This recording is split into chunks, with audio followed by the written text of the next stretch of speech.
Today I am here to share how I am keeping myself organized and how I plan to stay on top of all of my reading goals for 2025.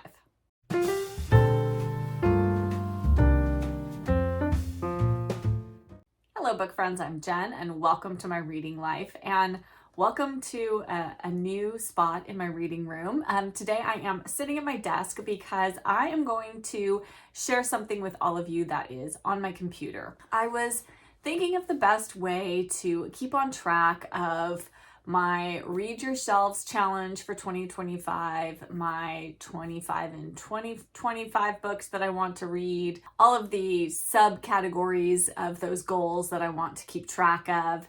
And while I am doing some of that in my reading journal and I'm using BookBuddy and Goodreads to a certain extent, I thought that maybe I would create a spreadsheet or spreadsheets, as the case may be, to keep track of my reading this year. And I'm not going to say I've never done that. I've never done a spreadsheet to track my reading in this particular way. I've done spreadsheets where I've kept lists of books I want to read by different authors and different things like that, but I've never done it to like fully track my reading throughout an entire year. We will see how this goes and if I am able to keep up with it, but I'm pretty happy with what I have set up right now. And I am going to record my screen and talk you through all of the different sheets on my spreadsheet and show you how I'm keeping track of things. And maybe this will give you ideas for how you want to keep track of things or not. You don't have to be as list oriented as I am. But I always find it fun to see how other people keep track of their reading and reading goals and different things like that. So I thought I would share with all of you how I'm doing it this year. But enough of that. Let us get into the spreadsheet. Okay, so let us dive into the sheets. I have 5 different tabs of things that I'm keeping track of, and this is my first tab, which is keeping track of my 2025 Read My Shelves Challenge. At the top, you can see I have my goals here, and then I have my 5 top goals for this challenge. The first of which is to have 2/3 of my books read in 2025 be from my shelves, to read 1 Kindle book per month, no buying a new book until 3 physical books from my shelves have been read. I must read any new books within a month of purchasing them. And then I must read 2 books off of my physical shelves before reading a library book. So those are all just my general goals for this challenge. And then over here, I have this section where I listed out the total books that were on my shelves as of January 1st, 2025. Now, if you saw my post that I put up on my YouTube community tab, you will note that this number is not the same as that. And that was because, as I mentioned in one of my previous videos, I somehow missed a few books when I was putting them all into BookBuddy. So this number, this 692, is really, it's just a guesstimate. But I think it's pretty close. So I would say this is around the number of books I started with on January 1st. Give or take 1 or 2 or 3. And I'm okay with that. This doesn't have to be perfect. It's just to give me an idea of how I'm doing. Now, as you can see, so far in January, I have already read 8 books off of my shelves, and that feels fantastic. So currently my number showing as unread on my shelves is 684. And then down here at the bottom, and I'm not going to go over this right now because I will wrap up all of these books that I've read in my January wrap-up video. But as you can see, I have the title, and then the author, and then the genre, the date I purchased it, which I have to go back and input for most of these. I don't always know the date I purchased it, but if I do, I just think it's kind of fun to see like how long it took me to read this book finally, like how long has it been sitting on my shelf for how many years. And then the date I read it and my rating of it and whether I decided to keep this book on my read shelf or if I'm going to unhaul it. And I'm definitely going to unhaul some books, especially the ones I have DNF'd. Just you wait, guys. This month it's been a bit of a thing. But we'll get into that in my wrap up, not here. Okay, so moving on to the next tab. let me get up here to the top.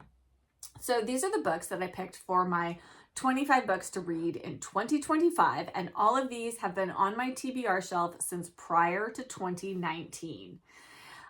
So I still need to go through and input the date that I purchased these books, but that was all prior to 2019.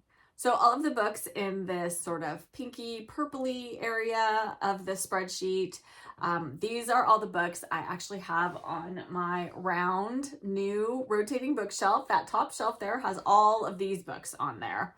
And so I'm just going to pick a few to put on my TBR each month and then hopefully read them, or as you can see, the first two I picked I DNF'd. So again, I will get into that in my wrap up for January. And if you want to see all of these books, see all their covers, see them in a little bit more detail, I will have a link in the cards and in the description box below to my 25 books to be read in 2025 video that I did a little while ago. And then moving on, I decided to make a 2025 anticipated new releases tab, because while I don't read a ton of new books these days, and my focus is on reading my shelves, there are some books that I'm excited to read that are coming out in 2025. And so I thought it'd be fun to keep a list of them. I have also requested a few books off of NetGalley. I have been really bad about NetGalley over the past few years, but I'm trying to be really picky about the books that I request on NetGalley these days. And hopefully that will get me more books that I really want to read, and that then I will read them, right away or soon after I get approved for them, because they're going to be coming out within the next few months. So as you can see, I already was approved and I already read Kate and Frida by Kim Fay. And I actually had already pre-ordered my own copy of this book, which I will be getting when it releases in March. But then I was so impatient and I just really wanted to read it, and it was epistolary January, and so I thought I'm just going to try to request it on NetGalley, and I got approved and I was so excited, and as soon as I got it, I read it that day and the next day and finished it in 2 days. Again, more of that in my wrap up. And then I've been approved for 2 other books, and as you can see, so I was approved for Candle Island by Lauren Wolk. This is a middle grade. Its release date is April 22nd. And I've made a note over here off to the far right that I want to read this in March, because I want to read it right before it comes out so that I can review it, so that it's going to come out on my YouTube channel, so that I can promote it right around the time it's being released. I don't want to read it too far in advance and then forget about it. So I feel like this is a good way to do it. And then I was also approved for The English Masterpiece by Catherine Ray, which is a historical fiction. It comes out June 10th, that I'm going to plan to put this on my May TBR so that I can, again, read it right before it comes out and then review it. That is my goal. So, and again, I'm not expecting to either request all of these on NetGalley and or, get approved for them. But these are just books that I'm looking forward to that are coming out this year. I may or may not read them all this year, but I definitely am keeping my eye on their release date and, when I could potentially read them. So this is my new releases tab. Moving on to my Kindle TBR. So I went ahead actually and put every single book I have on my Kindle that I have not read into this spreadsheet. And I think it's about, I forget exactly how many books. I feel like it's around 97 books or so I have on my Kindle to read, though I have read or DNF'd a couple already.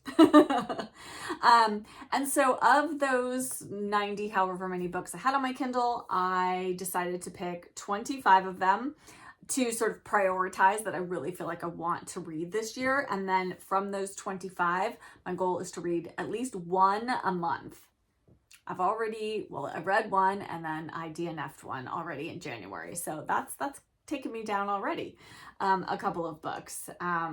But so all of the books that are highlighted up here at the top, these are the ones I'm kind of focusing on. That doesn't mean that if I get, really excited to read one of the other books that is down in this lower section that I won't read them, because I certainly will. If they're on my Kindle, then they are up for grabs. It's just that these books up at the top were the ones that were kind of calling to me when I was looking at all the books on my Kindle and putting the spreadsheet together. So this was kind of how this whole tracking thing began. I was just going to keep track of my Kindle books, and then it kind of morphed into keeping track of all of these other things as well. So those are my Kindle books that I want to read. And if any of these, I'm just going to go through the titles of this top 25. If any of these are books you've read that you really think I would love, please let me know in the comments, because I will definitely prioritize them. I have A Homemade Life by Molly Weisenberg, The Lion in the Lay Shop by Kay Starbird, Astor Place Vintage by Stephanie Lehman, Deadline by John Dunning, The Group by Mary McCarthy, Sipping from the Nile by Jean Nagar, The Old Fox Deceived by Martha Grimes, Parnassus on Wheels by Christopher Morley, Seraphina and the Black Cloak by Robert Beatty, You Learn by Living by Eleanor Roosevelt, The Miniaturist by Jessie Burton, Upstairs at the White House by J.B. West, Homegoing by Yag Yazi, Moon Over Manifest by Claire Vanderpool, A Glass of Blessings by Barbara Pym, Death in Zanzibar by MMK, Death in Kashmir by MMK, Clooney Brown by Marjorie Sharp, A Curious Beginning by Deanna Rayborn, Other People's Houses by Abby Waxman, A Study in Charlotte by Brittany Cavallaro, What You Wish For by Catherine Center, The Deadly Mystery of the Missing Diamonds by T.E. Kinsey, and The Man Who Didn't Fly by Margot Bennett. Oh, and Spring Magic by D.E. Stevenson. Almost missed that one at the bottom there. And then I just realized I didn't share with you guys how I have this organized. So again, up at the top here, I have title, and then author, and then the genre. I have the date that I acquired it on Kindle. That is one nice thing about Kindle, is you can see when you put the book on your Kindle. And then obviously the date read, my rating of it. And then these last two columns, I decided, because I sometimes struggle. There are just certain books on Kindle that I don't feel like I retain them as well when I read them on an e-reader versus a physical book or even an audiobook. And so I thought I would make a note. Some of these books I also have physical copies of, so I kind of want to prioritize those, because that would, one, check a book off my Kindle, and two, check a book off of my TBR shelf. That would be nice. Two birds, one stone. And then I also thought it would be good for me to include whether or not my library has a copy of it. So either if they have a copy or they have an audiobook version of the book, because I would certainly listen to an audiobook. And then if I actually own the physical book, then I put that in there, because I will definitely prioritize reading the physical book over the Kindle book. Unless I was on vacation or something like that, then having my Kindle might be nice. But yeah, so I did that. I did that for all of the books that I have in this list. And so that's just kind of handy, so I can easily go in here. Maybe if I'm looking for an audiobook to read, I would really like to read or listen to audiobooks of books that I either own or on my Kindle, trying to prioritize those, or audiobooks that I have in my purchased audiobook library, like on Audible or Libro FM. But if I'm using Libby to listen to audiobooks, then, if I can do that for a book I already own in some format, then that's just kind of a bonus. So that is my Kindle TBR spreadsheet. And then my last spreadsheet is one, I'm not completely satisfied with how I have this organized here, but I have so many book series that I am either in the middle of or want to start, or have read maybe a few books from the series, at some point in my life, but I want to go back and read the series from start to finish. And so I thought I would create a book series tab here to keep track of the book series that really are kind of at the top of my mind. So I made 3 columns. I have a series to finish, I have a series to continue, and then I have a series to start. So those 3 columns in descending order of importance to me. So the number one series I want to finish this year is the Mrs. Pollifax series. As you can see, I own quite a few. I own 7 of the Mrs. Pollifax books. So that only leaves the final 4 that I don't have in my possession to read. But certainly if I read all of those, then I will start purchasing. I would like to have the entire series on my shelves because I love it so much and I want to be able to reread it when I want. So that's my number one priority for the year. And my plan is starting in February, I'm going to read a Mrs. Pollifax book every month, and I will finish in December if I do that. And then I want to finish the Little House books. I'm actually currently listening to Farmer Boy on audio right now, so that is going to get finished. And as you can see, I own all of these except these Happy Golden Years. I'm not sure how I missed having that one, but I will definitely get a copy at some point. However, I'm really enjoying listening to these on audio, so I'm going to continue doing that through the first 4 years, and then I will read the physical version of West from Home, which is the letters of Laura Ingalls Wilder that she wrote to Almanzo when she came to San Francisco for a visit. And yes, I'm so excited to get finished with this one. And then my third priority series to finish, and I don't think I'll finish it this year, but I would like to make more progress, and I want to at least read the 3 books that I currently have on my shelves, and that is the Ruth Galloway mysteries. I love Ruth Galloway. Very much enjoying working my way through this series. I am on book number 7 in the series, which is the Ghost Fields, and so I am hoping to at least make a little more progress on that, even though I do want to finish it. So these aren't necessarily books. I mean, I would love to complete it in 2025. I don't think that I will for the Ruth Galloway mysteries, but we'll see. If not, I will just continue it into 2026 and then finish it then. Definitely want to finish it by 2026. And then some series that I want to continue reading, but that is not the highest priority for me to finish in 2025, is the Anne of Green Gables series. As you can see, I have all of them except Anne of Ingleside. Again, I don't know why I randomly have a book in the middle of these series that I don't own. So strange to me, but that's just how it's happened. And then I want to continue on with the Barsetshire Chronicles by Angela Thirkell. I have the next 3, so books 3, 4, and 5 I have on my shelf, and then I have book 14 randomly. There are more than this in the Barsetshire Chronicles series, but I just decided to go up through 14. That's a lot to get a handle on to begin with, and should keep me busy for quite some time, so I figure I can work on those, and then I can add more to this spreadsheet once I reach number 14. Yes, I wrote there are 29 books in the Barsetshire series. And then I would like to continue rereading the Betsy Tacy books. I'm on book 5, Heaven to Betsy. Again, as you can see, I own bind-ups of, I forget which publisher it is that has reprinted like a few of the books. They're published together. So like the first 4 books are in a bind-up, and then the next 2, and then the next 2, and the next 2. So I'm hoping to read through more of those this year. We'll see how far I get. And then I have 2 books in the Deep Valley series. So those are not rereads, so I would love to get to those because that would get those 2 off of my TBR. And then I just started the Miss Read Fairacre series. I read The Village School in December, loved it. It was fantastic. And so as you can see, I own a number of these. Whenever I see them in secondhand bookstores, I pick them up because they're just not that easy to come across, especially those vintage editions are really lovely. Not all of mine are vintage editions, but so I have just kind of a random assortment here, but I definitely have books 2 and 3. So I would love to get at least through those this year so that I can have those off of my unread shelf. And then the next is the Cat Who mysteries. And this is a very low priority. I have read a number of the Cat Who books over the years.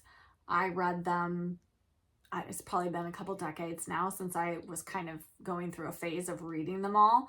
But I would like to just start over in the series and then work my way through it. I have 4 of the books on my shelf, but they are just random numbers. This is probably going to be a series I just check out from the library and read the ones that I don't have on my shelf from the library, and then I will obviously read the ones on my shelf that I have physical copies of in my possession. But it's another series of 29 books, so that's going to take me a while. And again, it's not a high priority, but it's just a series I kind of want to keep on my radar, so don't forget about it.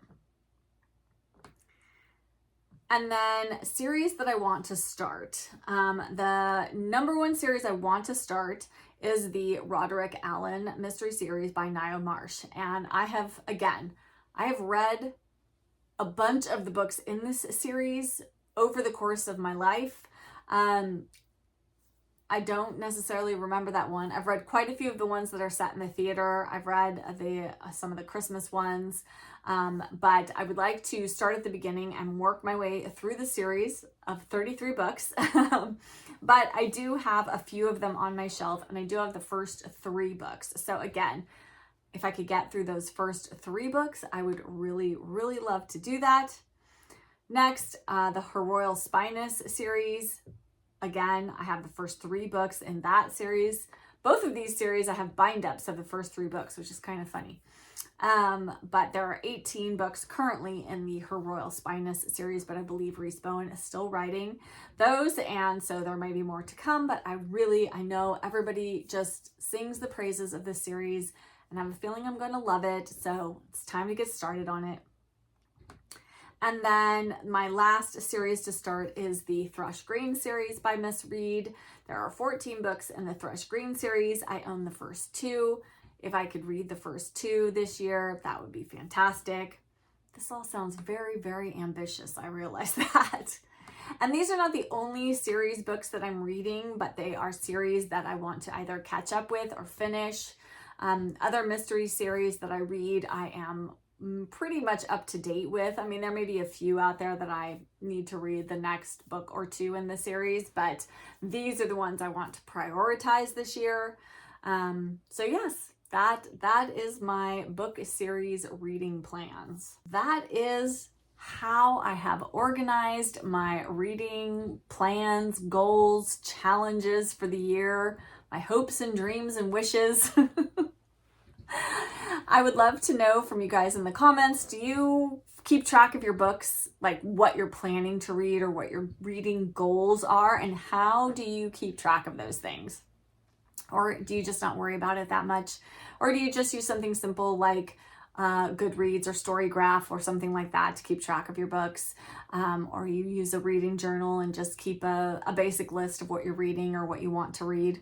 I would love to know all the details because I love a good list and I love to be organized. And so I'm kind of having fun with this spreadsheet. And we will see how I do with it this year. I will keep you guys posted on how things are going with the spreadsheet.